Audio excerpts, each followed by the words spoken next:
ॐ भूर्भुवः स्वः तत्सवितुर्वरेण्यं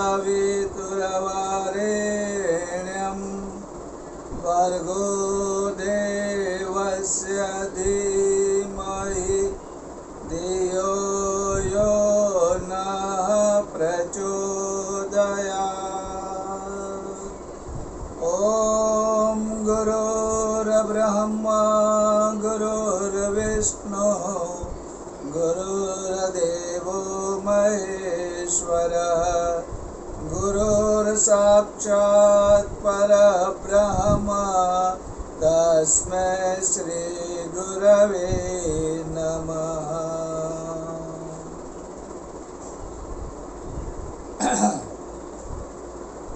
श्राद्ध के दिन चल रहे हैं और श्राद्ध करना ही चाहिए। श्राद्ध का अर्थ होता है जो श्रद्धा से किया जाता है वही श्राद्ध है। बिना श्रद्धा बिना विश्वास बिना भावना श्राद्ध नहीं हो सकता। श्रद्धया यत् क्रियते तत् श्राद्ध। श्रद्धा से किया हुआ जो कुछ भी है वह श्राद्ध है। ये श्राद्ध हमारी भारतीय संस्कृति में कृतज्ञता व्यक्त करने के दिन है। हमारे जीवन पर बहुत से लोगों के ऋण हैं। बहुत से लोगों ने निस्वार्थ भाव से हमारा जीवन सुखी बनाने के प्रयत्न किए हैं। उनमें खास कर तीन: माता, पिता और गुरु। मातृदेवो भव, पितृदेवो भव, आचार्य देवो भव। इनको देवता मानकर ही हमेशा उनका नमन करना चाहिए, सम्मान करना चाहिए। देवताओं ने बहुत कुछ दिया है, उनका ऋण है हम पर। ऋषियों ने भी बहुत कुछ दिया है, उन्होंने हमें जो विचारधारा दी है उन विचारधारा को पकड़कर हम सुखी जीवन बिता सकते हैं। उनका इतना बड़ा ऋण है जो हमें चुकाना चाहिए। और माता पिता, उन्होंने हमें जन्म दिया, हमें बड़ा किया, हमारी जरूरतें पूरी की। न जाने कितनी रातें जागी ताकि हम नींद ले सके।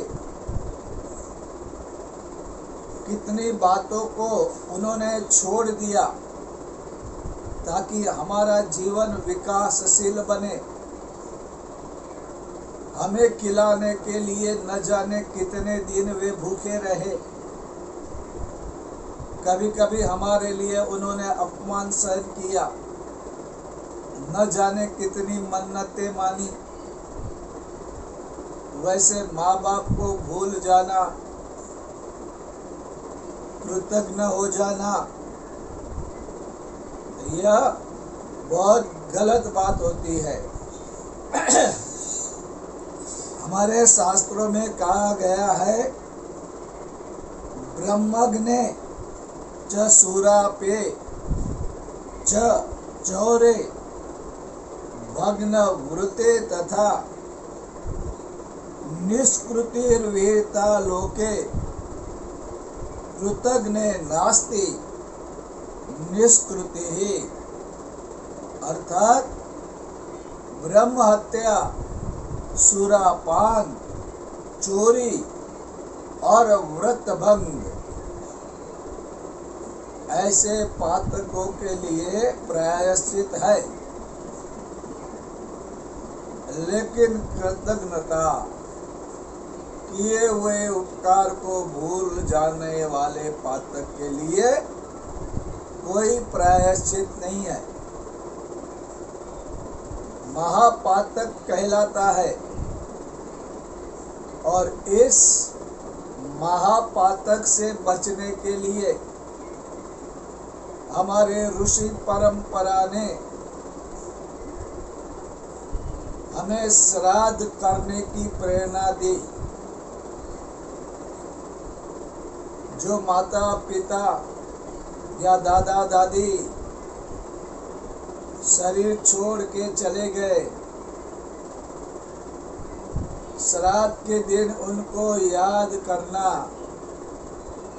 उनके उपकारों को याद करना, उनके जीवन की जो बातें थी उनको याद करना, उनके ध्येय और जो उनके ध्येय उनकी इच्छाएं अधूरी रह गई उनको याद करके उसे पूर्ण करने का प्रयत्न करना, ये हमारे लिए बहुत ही महत्वपूर्ण है। ये कृतज्ञता व्यक्त करना ये बहुत जरूरी होता है। कई लोग कहते हैं पितृदोष के कारण विकास नहीं बढ़ रहे हैं। इसका सिंपल अर्थ इतना ही है कि माता पिता के उपकार को कोई भूल जाता है तो उसे सुख, सफलता, शांति नहीं मिलती और नहीं मिलनी चाहिए। जो अपने माता पिता को भूल जाए, उनके उपकार को भूल जाए, ऐसे इंसान को और क्या सुख मिलता है। वो आदमी किसी के नहीं हो सकते। अपने माता पिता को भूलने वाले किसी के हो सकते हैं, किसके भी नहीं। उनका जीवन सुखी कैसे हो और क्यों होना चाहिए। तो माता पिता को जीवन श्राद्ध करना है, तर्पण करना है। तर्पण करना मतलब तृप्त करना। मुझे याद है शांतिकुंज में जब हम अनुष्ठान करने जाते थे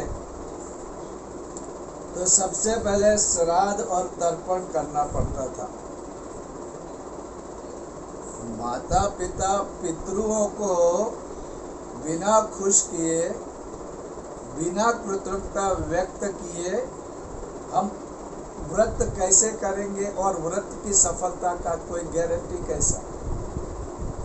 तो पहले पितृओं को, और शांति कुंज में इतना अच्छी तरह कराया जाता है, सिर्फ पितृ नहीं, अनेक पीढ़ी दूर दूर के हमारे पितृओं को भी संतुष्ट किया जाता है।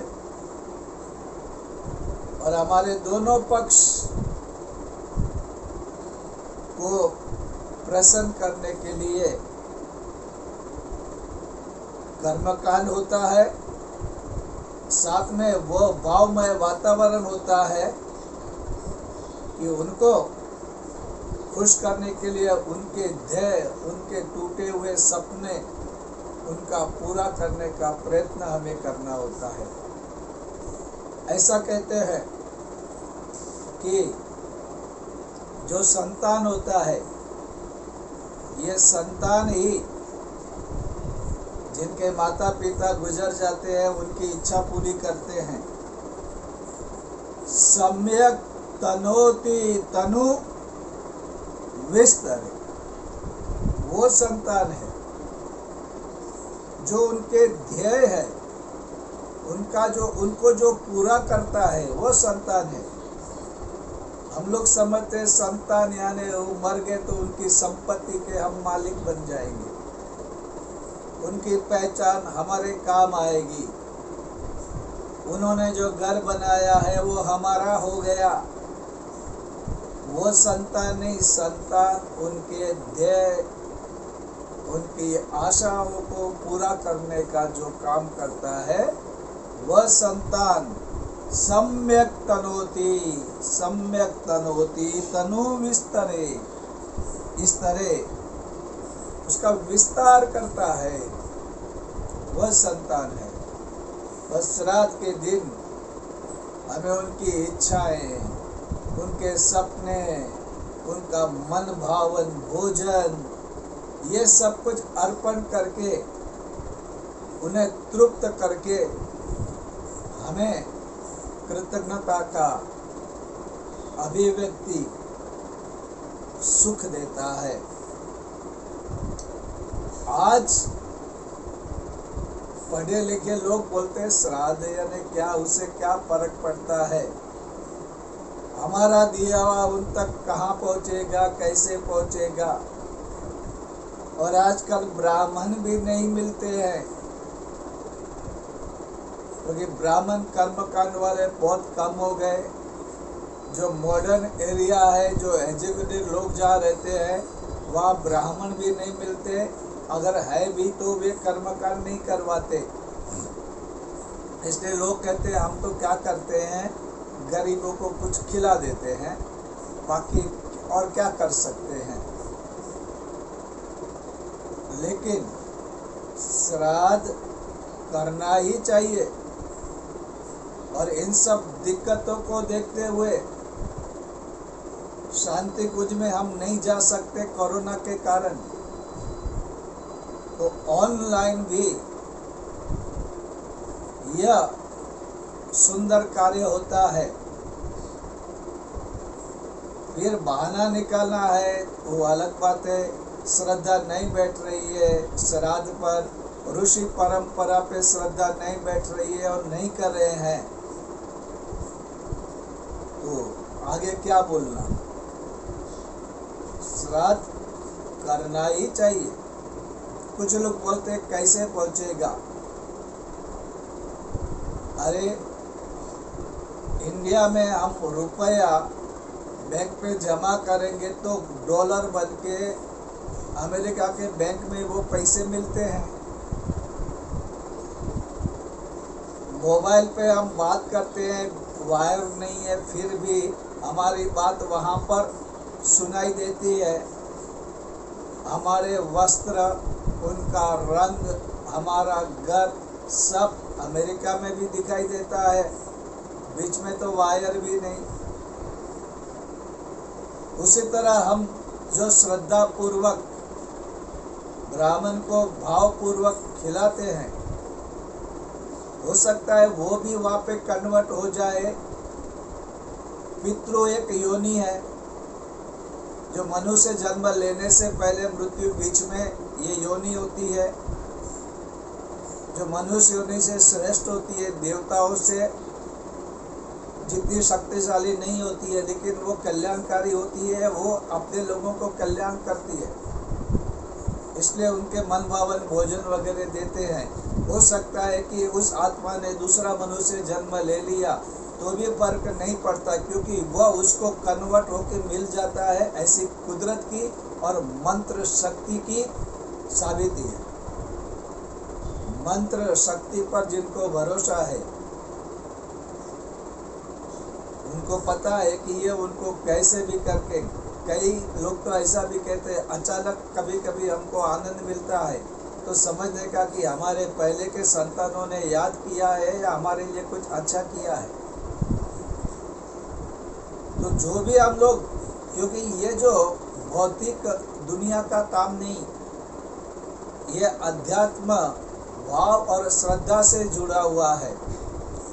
हम जो भी उनका मनपसंद भोजन देंगे, हो सकता है वो फिजिकली ना मिले, लेकिन ये क्योंकि वो शरीर अब फिजिकल नहीं है, वो भावना और श्रद्धा की तरंगे उस तक पहुंचती है और उसको आनंद मिलता है, और उनके आशीर्वाद हमारी तरफ आ जाते हैं। आशीर्वाद के तरंगे हमें सुख शांति देते हैं। विज्ञान जितना आगे बढ़ेगा, यह बात बिल्कुल सत्य साबित होती जाएगी। और समझो कोई योनि है, मनुष्य योनि, पशु योनि भी है, आपने श्राद्ध के लिए दिया तो वो गाय होगा तो गाय को घास रूप में मिल जाएगा। ये पूरी व्यवस्था है जो हमें अभी भी समझ में नहीं आ रही है। हमारे ऋषि मुनियों ने जो कुछ भी कहा है वह कोई व्यर्थ बातें नहीं की। हालांकि दुनिया में सभी लोग किसी ना किसी रूप में श्राद्ध करते हैं, लेकिन वो श्राद्ध नाम नहीं देते। कोई किसी का मकबरा बनाता है, कोई किसी की समाधि बनाता है। आज भी अगर हम याद करें कि हमारा जो जीवन है, राम है, कृष्ण है, गुरु नानक है, गौतम बुद्ध, महावीर, इनका शरीर नहीं है, फिर भी इनकी जो बातें हैं, वे बातें, उनके विचार हमारे जीवन को असर करते हैं। आज भी कई लोग अपना जीवन सोने जैसा बनाकर बैठे हैं। उनकी निराशा गई है, उनके दुख गए हैं, उनको अच्छे अच्छे विचार मिले हैं, वैसा जीवन जिया है, सफलता मिली है, शांति मिली है। यह क्या है? ये कीर्ति शरीर है, यह यश शरीर है, जो उनका फिजिकल शरीर न होते हुए भी उन्हें आगे बढ़ाने का काम करता है। इसलिए एक संत ने तो यहाँ तक कहा है कि अगर आप भगवान को भी भूल जाते हो, अगर आप देवी देवताओं को भूल जाते हो तो चलेगा, लेकिन अपने माता पिता को कभी ना भूलो, उनके उपकार को कभी ना भूलो। ये श्राद्ध का महत्व है। हम श्राद्ध के बारे में और कुछ ज़्यादा बात नहीं करते, क्योंकि सभी को श्राद्ध के बारे में पता है। लेकिन ये श्राद्ध की बात करते करते एक बात याद आ जा रही है। जो संतान माता पिता को भूल जाते हैं और उनको इसका गम भी नहीं, दुख भी नहीं। वो एक मैंने बात पढ़ी थी, आप लोगों ने भी शायद पढ़ी होगी। एक वृद्धाश्रम में रात को 3:30 बजे एक वृद्धा रो रही थी। चारों तरफ सन्नाटा, साए साए की आवाज आ रही है, हल्की सी बारिश हो रही है और वृद्धा की आंखों में सावन भादो बह रहा है, क्योंकि वृद्धाश्रम में है और उसे याद आ रहा है कि आज मेरे बेटे का जन्म हुआ था। रात को 3:30 बजे, लेकिन बेटा अपनी पत्नी के साथ रहता है बड़े घर में, और माँ की किट सहन न होने से उसे वृद्धाश्रम में डाल दिया। उसे क्या पता कि माँ सहवास चाहती है, वो बेटों को आंखों के सामने देखना चाहती है, लेकिन बेटे को नहीं समझ में आया, वृद्धाश्रम में डाल दिया। और ये अकेली दुखी सोचती है मैं क्या करूं, रात के 3:30 बजे है। उसे विश करने की इच्छा हुई, लेकिन डर रही थी बेटा क्या करेगा, क्या कहेगा। फिर भी माँ है, उसने धीरे से नंबर डायल किया और बेटे को फोन लगा ही दिया।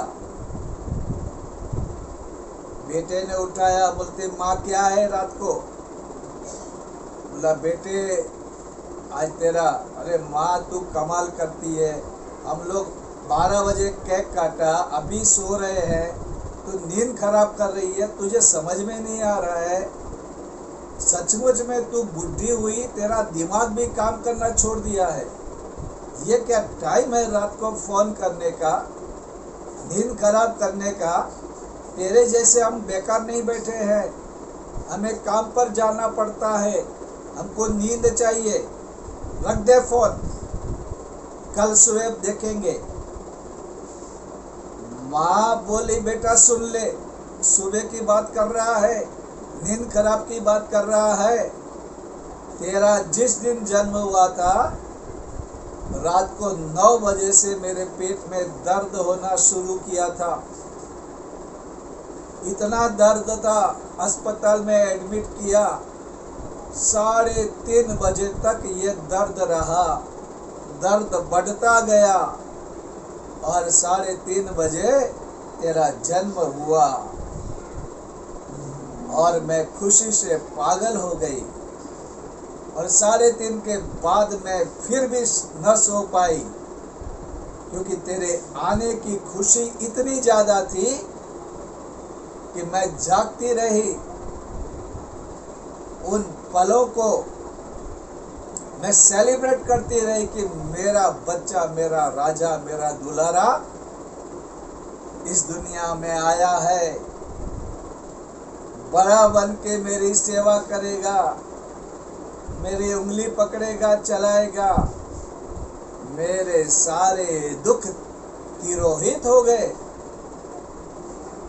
और आज तू मुझे याद दिला रहा है, मुझे कह रहा है मैं बुढ़ी हो गई, मेरा दिमाग काम करना बंद कर दिया।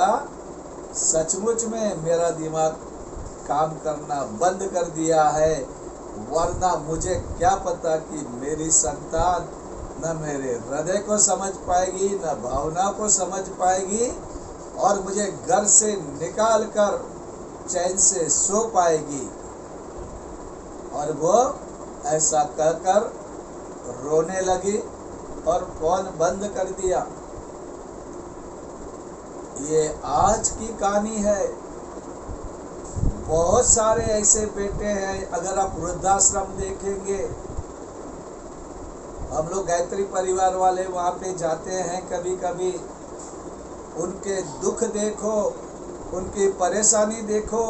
और कितने लोग तो वसीयत में लिख के गए, जब हम मर जाए तो हमारे अंतिम संस्कार में हमारे बच्चों को मत बुलाना, उन्हें हमारी लाश को हाथ लगाने मत देना। यह भारत में हो रहा है। ये कितनी बुरी बात है। जिस भारत देश में, जिस भारतीय संस्कृति ने श्राद्ध के बारे में कहा है, जिंदा हो तब और मृत्यु के बाद भी माता पिता के उपकार को न भूलने की बात कही है, श्राद्ध करने के लिए कहा है, श्रद्धामय का बात करने कही है, कृतज्ञता व्यक्त करने का महत्व समझाया है, उस भारत देश में वृद्धाश्रम बढ़ रहे हैं। अरे श्राद्ध मरने के बाद भी नहीं, जब माता पिता जिंदा है तब भी करना चाहिए। उनके उपकारों को कैसे कोई भूल सकता है। कोई कुछ भी कहे, कहने दो। कोई भी माँ बाप हो, कैसे भी हो, अपने बेटे के लिए, अपनी बेटी के लिए वे देवता है, क्योंकि उन्होंने सदा दिया ही है, उन्होंने देने का काम ही किया है और उनको भूल जाना है और उनके बारे में कभी कुछ सोचना भी नहीं है। ये बहुत गलत होता है। हमारे भारतीय संस्कृति में इसका बहुत ही ज्यादा महत्व है। इसलिए श्राद्ध सभी को करना चाहिए, सभी को प्रेरणा देना चाहिए। सुखी होने का यही रास्ता है। हमारी भारतीय संस्कृति में तो कहा है, लेकिन सभी शास्त्रों में डायरेक्टली या इनडायरेक्टली इनके बारे में है।